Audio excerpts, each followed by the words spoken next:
ഈജിപ്തില് ഇന്നത്തെ അവസ്ഥ പോലെ അല്ലായിരുന്നു. ചിലർക്ക് മാത്രം ജീവിക്കാൻ ഒരു സ്വാതന്ത്ര്യം, മറ്റു ചിലർക്ക് അതിന് അസ്വാതന്ത്ര്യമായിട്ടുള്ള ഒരു അവസ്ഥയില്ലായിരുന്നു. അംറുൽ ആസ് എന്ന് പറയുന്ന ഈമാൻ തുളുമ്പുന്ന ബഹുമാന്യനായ സഹാബി ഭരണം നടത്തിക്കൊണ്ടിരിക്കുമ്പോൾ എല്ലാ മതങ്ങൾക്കും അവരവരുടെ മതത്തിന്റെ കാര്യങ്ങൾ നിർവഹിക്കാനുള്ള സ്വാതന്ത്ര്യം ഉണ്ടായിരുന്നു. ആ ഈജിപ്തിന്റെ മധ്യഭാഗത്തായി, കമ്പോളത്തിന്റെ മധ്യഭാഗത്ത്, അന്ന് ഏറ്റവും കൂടുതൽ അവിടെ ക്രൈസ്തവരായിരുന്നു. കമ്പോളത്തിന്റെ മധ്യഭാഗത്ത് യേശുക്രിസ്തുവിന്റെ ഒരു പ്രതിമ വെച്ചിട്ടുണ്ട്. ഒരു ദിവസം രാവിലെ ക്രിസ്ത്യാനികൾ വന്ന് നോക്കുമ്പോൾ ആ യേശുക്രിസ്തുവിന്റെ പ്രതിമയുടെ മൂക്കിന്റെ ഭാഗം കാണാനില്ല. ആരോ ഛേദിച്ചു കൊണ്ടുപോയി. അവർക്ക് ഒരൊറ്റ തീരുമാനം, എല്ലാവരും കൂടി വളഞ്ഞിരുന്നിട്ട് പറഞ്ഞു, അത് ചെയ്തതാരാ? മുസ്ലിങ്ങളാ ചെയ്തത്. അത് ചെയ്തതാരാ? അത് മുസ്ലിങ്ങളാ. ഒരൊറ്റ അഭിപ്രായം ചെയ്തു, ഒരേ ഒരു അഭിപ്രായം, അത് മുസ്ലിങ്ങളാ. അതിനപ്പുറത്തേക്ക് ആരുമില്ല. ഇന്ന് ലോകത്തും അതാ നടന്നുകൊണ്ടിരിക്കുന്നത്. ഏത് പ്രശ്നം വന്നാലും മുസ്ലിങ്ങൾ, എവിടെ പ്രശ്നമുണ്ടായാലും പ്രതിസന്ധി ഉണ്ടായാലും തെറ്റുണ്ടായാലും ചൂണ്ടിക്കാണിക്കാനുള്ള ഒരു വർഗമായി, എന്നും ഏറ്റുവാങ്ങാൻ മാത്രമുള്ളവരായി, അടികിട്ടേണ്ടവരായി, അതപ്പൊതിക്കേണ്ടവരായി, ചവിട്ടിച്ചാട്ടേണ്ടവരായി മാത്രം മുസ്ലിം സമുദായം മാറാൻ പാടില്ല. അങ്ങനെ മാറാതിരിക്കാനാണ് ഈമാനിന്റെ മാധുര്യം നമ്മുടെ ഹൃദയത്തിലേക്ക് കൊണ്ടുവരേണ്ടത്.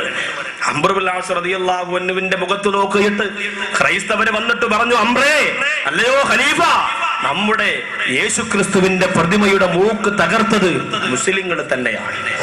അംറുൽ ആസ് റളിയല്ലാഹു അൻഹു പറഞ്ഞു, മുസ്ലിങ്ങൾ അത് ചെയ്യൂലല്ലോ, ഞാൻ അറിയാതെ മുസ്ലിങ്ങൾ ചെയ്യൂല.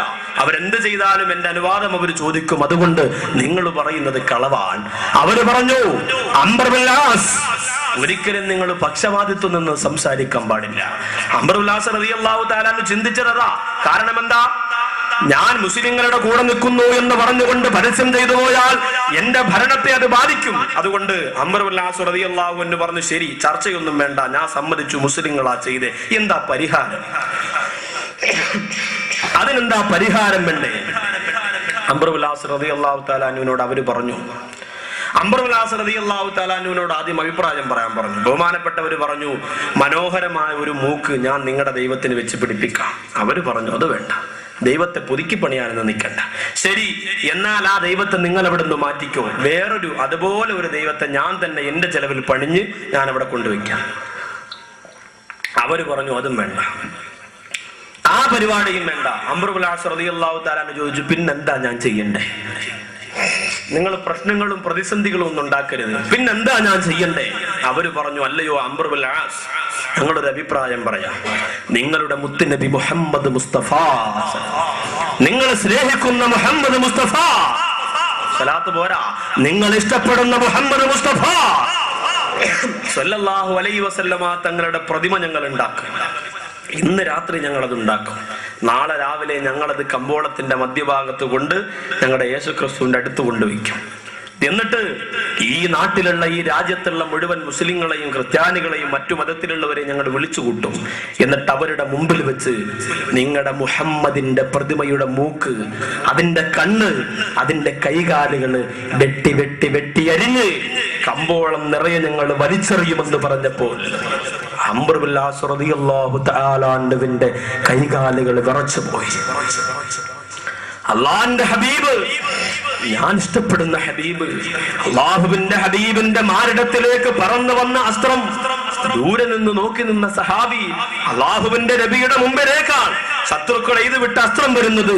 അതവിടെ എത്തുന്നതിന് മുമ്പ് എനിക്ക് പറന്നെത്തണമെന്ന് പറഞ്ഞ് ഒരു പറവയെ പോലെ അസ്ത്രത്തെക്കാളും വേഗത്തിൽ ഓടിച്ചെന്ന് സ്വന്തം മാരടത്തിലേക്ക് അസ്ത്രം ഏറ്റുവാങ്ങിയ സഹാബത്തിന്റെ അനുയായിയാണ് ഞാൻ.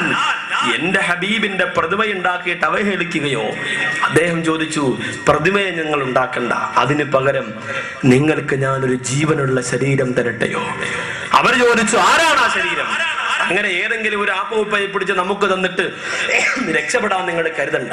അംറുൽ ആസ് റളിയല്ലാഹു തആല അൻഹു പറഞ്ഞു, അവൻ അള്ളാഹുവിന്റെ ഹബീബിനെ ജീവനേക്കാൾ ഇഷ്ടപ്പെടുന്നവനാണ്. ആരാണെന്ന് അവർ ചോദിച്ചപ്പോ പറഞ്ഞു, അത് ഈ അംർ തന്നെയാണ്, ഈ അംർ തന്നെയാണ്. എന്നെ കൊണ്ടുവയ്ക്കോ, അള്ളാന്റെ ഹബീബിന്റെ പ്രതിമ ഉണ്ടാക്കണ്ട, എന്നെ കൊണ്ടുവയ്ക്കോ. എന്നെ കൊണ്ടുപോയി കമ്പോളത്തിന്റെ മധ്യഭാഗത്ത് യേശുക്രിസ്തുവിന്റെ പ്രതിമയുടെ അടുത്തുകൊണ്ട് നിർത്തിക്കോ. ഈ രാജ്യത്തുള്ള മുഴുവൻ ജനങ്ങളെയും നിങ്ങൾ വിളിച്ചു കൂട്ടിക്കോ, ആബാലവൃദ്ധം ജനങ്ങളെ നിങ്ങൾ വിളിച്ചു കൂട്ടിക്കോ. എന്നിട്ട് അവരുടെ മുമ്പിൽ വെച്ച് നിങ്ങളുടെ യേശുക്രിസ്തുവിന്റെ പ്രതിമയുടെ മൂക്ക് ഛേദിച്ചത് തെറ്റായി പോയി എന്ന് പറഞ്ഞുകൊണ്ട് എന്റെ കൈയും എന്റെ കാലും എന്റെ ശരീരത്തിന്റെ ഓരോ ഭാഗങ്ങളും വെട്ടിയെരിഞ്ഞ് കമ്പോളത്തിലേക്ക് വലിച്ചെറിഞ്ഞു, എനിക്ക് സമ്മതമാണെന്ന് പറഞ്ഞപ്പോൾ ക്രിസ്ത്യാനികളെ സന്തോഷത്തോടെ പിരിഞ്ഞുപോയി. എല്ലാവരും വിളംബരം നടത്തി, ചർച്ചുകളിലും പള്ളികളിലും ചർച്ചയായി. പിറ്റേന്ന് രാവിലെ എല്ലാ ജനങ്ങളും കമ്പോളത്തിന്റെ 4 ഭാഗത്തും ഒരുമിച്ച് കൂടി. മുസ്ലിം സമുദായം നിറകണ്ണുകളോടെ, ഉമ്മമാരും സഹോദരിമാരും നിറകണ്ണുകളോടെ, അല്ലാഹുവേ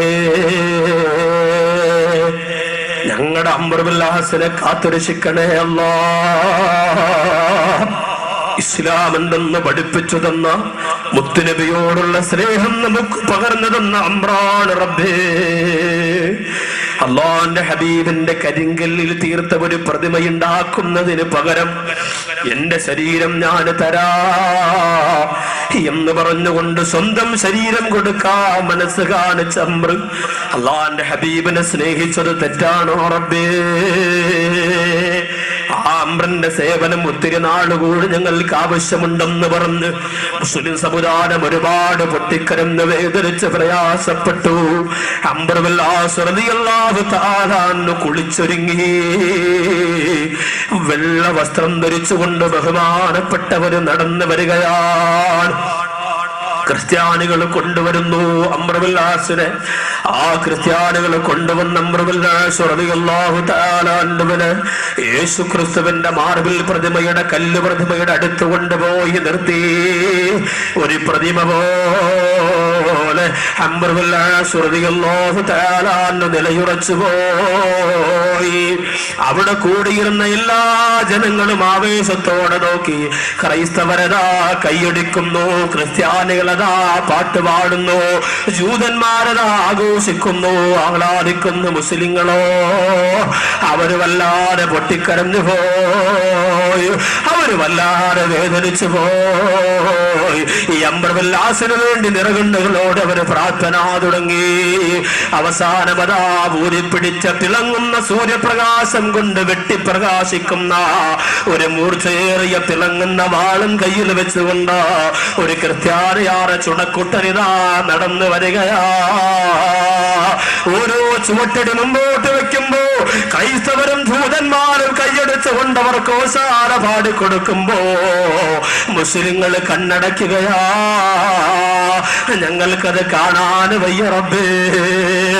ഞങ്ങളുടെ അംറിന്റെ തല അല്ലാഹുവിന്റെ റസൂലിനെ സ്നേഹിച്ചതിന്റെ പേരിൽ അന്തരീക്ഷത്തിലൂടെ പറന്നു പൊങ്ങുന്നത് കാണാ ഞങ്ങൾക്ക് കൽബില്ല റബ്ബേ എന്ന് പറഞ്ഞുകൊണ്ട് അവർ പൊട്ടിക്കരഞ്ഞുകൊണ്ടിരിക്കുമ്പോ ആ ക്രിസ്ത്യാനിയാറെ മനസ്സിലതാ ഊരിപ്പിടിച്ച വാളും കൊണ്ട് ഓരോ സെക്കൻഡുകളെയും അടുപ്പെടുത്തു വരികയാ. അംർ ബിൻ ഹാസ് റളിയല്ലാഹു തആല അൻഹുവിന്റെ മുമ്പിലെത്തുകയാ. ഇനി 2-3 ചുവട്ടടി കൂടി വെച്ചാ ആ ചുവട്ടടി വെച്ചിട്ട് തന്നെ വലതു കൈ ഒന്ന് പൊക്കിയാ ആ വാള് വന്ന് നിലം പറിക്കുന്നത് അംറിന്റെ തലയിലാ. അത് കാണാക്കടയാതെ മുസ്ലിം സമുദായത്തിന്റെ തുടക്കുട്ടന്മാർ നെഞ്ചടിച്ചുകൊണ്ട് നിലവിളിച്ചുകൊണ്ട് പൊട്ടിക്കരയുകയാ.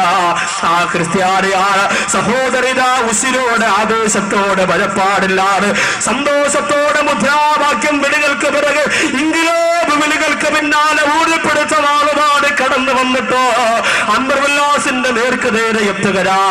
ഇനി ഒരു ചുവട്ടടി കൂടി മുമ്പോട്ട് വെച്ചാൽ, ഇനി ആ വലതു കൈ ഒന്ന് പൊക്കിപ്പിടിച്ചാൽ, ആ കൈയൊന്ന് താഴ്ത്തപ്പെട്ടാൽ അംർ ബിൻ ഹാസിന്റെ ശിരസ് എവിടെയെന്ന് നോക്കിയാ മതിയല്ലോ. അതാ നിമിഷങ്ങളുടെ വ്യത്യാസമാണ് സംഭവിക്കാൻ പോകുന്നത് എന്തെന്നറിയാതെ ആവേശത്തോടെ നോക്കി നിൽക്കുമ്പോ ക്രിസ്ത്യാനിയായ സഹോദരൻ അംർ ബിൻ ഹാസിന്റെ മുഖത്തേക്കൊന്ന് നോക്കി. മരിക്കാൻ പോകുന്ന, തലയെറുക്കാൻ പോകുന്ന, തലയെറുക്കപ്പെടാൻ പോകുന്ന, കശാപ്പ് ചെയ്യപ്പെടാൻ പോകുന്ന ആ മനുഷ്യന്റെ മുഖം ഒന്ന് നോക്കി, ആ കണ്ണൊന്ന് നോക്കി. അവിടെ പേടിയുണ്ടോ എന്ന് നോക്കി. എവിടെയാ പേടി, എവിടെയാ ഭയപ്പാട്? ജീവനും ജീവിതവും പടച്ചോന്റെ വീടിന് വേണ്ടി മാറ്റിയ അംർ ബിൻ ഹാസ് ആരെയാ പേടിക്കുന്നതിന്റെ പ്രിയമുള്ളവരെ, റൂഹ് പിരിഞ്ഞ സമയം മുതൽ സ്വർഗത്തിന്റെ പച്ചക്കോട്ടണിഞ്ഞ് ശുഹദായിന്റെ പച്ചക്കോട്ടണിഞ്ഞിട്ടോ സ്വർഗത്തിന്റെ തെളിനീരാസ്വദിക്കുന്ന പാറി പറക്കുന്ന പക്ഷിയാക കൊതിയോടെ കാത്തിരിക്കുന്ന അംബറിന് പേടിയില്ല, പരപ്പാടില്ല, വൈഷമ്യതകളില്ല. തന്റെ ഇടത്തോടെ നോക്കി ആവേശം പുരിക്കുന്ന ഈമാനിന്റെ മാധുര്യം നിറഞ്ഞ കണ്ണുകള് അംബറുല്ലാഹു തആലാന്റെ ഇമവട്ടാറ് നോക്കിക്കൊണ്ടിരുന്നു. ഒടുവിട്ടുകൊണ്ടിരിക്കുന്നു ലാ ഇലാഹ ഇല്ലല്ലാഹ് മുഹമ്മദുർ റസൂലുള്ളാഹ്, ലാ ഇലാഹ ഇല്ലല്ലാഹ് മുഹമ്മദുർ റസൂലുള്ളാഹ് എന്ന കലിമ പറഞ്ഞുകൊണ്ടിരിക്കുന്ന സമയത്ത് ആ ക്രിസ്ത്യാനിയായ സഹോദരൻ വാളം ഉയർത്തിപ്പിടിക്കുകരാ. സുബ്ഹാനല്ലാഹ്, ഉയർത്തിപ്പിടിച്ച വാൾ അന്തരീക്ഷത്തിലൂടെ വലിച്ചെങ്ങിറുന്നു. അംബറുല്ലാഹുവിനോട് ചേർത്ത് വെച്ചുകൊണ്ട് പൊട്ടിക്കരന്നുകൊണ്ട് ആ ക്രിസ്ത്യാനിയായ സഹോദരൻ പറഞ്ഞുപോയി അശ്ഹദു അല്ലാ ഇലാഹ ഇല്ലല്ലാഹ് വ അന്ന മുഹമ്മദർ റസൂലുള്ളാഹ് വ അന്ന മുഹമ്മദർ റസൂലുള്ളാഹ് വ അന്ന മുഹമ്മദർ റസൂലുള്ളാഹ്. എനിക്ക് നിങ്ങളുടെ മുഹമ്മദ് നബിയെ വേണമല്ലോ, എനിക്ക് നിങ്ങളുടെ മതം വേണമല്ലോ, എനിക്ക് നിങ്ങളുടെ ഇസ്ലാം വേണമല്ലോ. അയാള് മാത്രമല്ല, അവിടെ കൂടി നിന്ന ക്രിസ്ത്യാനികളിൽ ബഹുഭൂരിപക്ഷം ജനങ്ങളോ അവരുടെ രണ്ട് കയ്യും ആകാശത്തേക്ക് ഉയർത്തിയിട്ട് ഉച്ചത്തിൽ അവർ വിളിച്ചു പറഞ്ഞു അശ്ഹദു അല്ലാ ഇലാഹ ഇല്ലല്ലാഹ് വ അന്ന മുഹമ്മദർ റസൂലുള്ളാഹ്. റസൂലുള്ളാഹിയെ സ്നേഹിക്കേണ്ടത് ഇങ്ങനെയാ സ്നേഹിക്കണ്ടേ. 10 ബാനർ കെട്ടുമ്പോ സ്വർഗത്തിൽ പോവാമെന്ന് കരുതണ്ട. അള്ളാന്റെ റസൂലിന്റെ പേരില് അല്ലേ എന്ത് കോപ്രായങ്ങളും കാട്ടിക്കൂട്ടിയിട്ട് ആ സ്നേഹം അവകാശപ്പെടാം എന്ന് നിങ്ങൾ കരുതണ്ട. ഇങ്ങനെ സ്നേഹിക്കണം. റസൂലുള്ളാഹിക്ക് വേണ്ടി മരിക്കണം, അള്ളാന്റെ ഹബീബിന് വേണ്ടി ജീവൻ കൊടുക്കണം.